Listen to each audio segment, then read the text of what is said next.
In recent times we've seen the decline of cinema and public viewing of movies. More and more people are viewing them online, at home, and the cinema just doesn't have the same attraction that it used to have. However, VR parlors and VR technology, as expensive as it is, has the opportunity to replace that.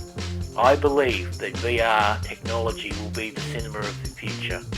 I put it to you that VR, or virtual reality, and virtually immersive video gaming experiences for the AAA titles of the future will be played in VR parlors.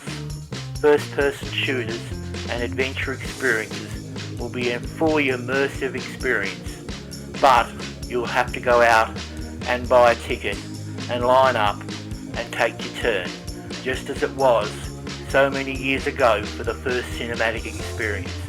The public theatre will become the VR parlour of tomorrow. So it will be. I believe that this technology will be where public entertainment is moving. Since movies can be viewed anywhere, the VR experience is the technology that is still unobtainable for the average person. Therefore, this technology will be the public space, the public theatre, the VR parlour or VR room. And this is where I'm seeing the technology move, the fully immersive video game experience. For your thoughts, post your comments. I look for your answers. Thank you.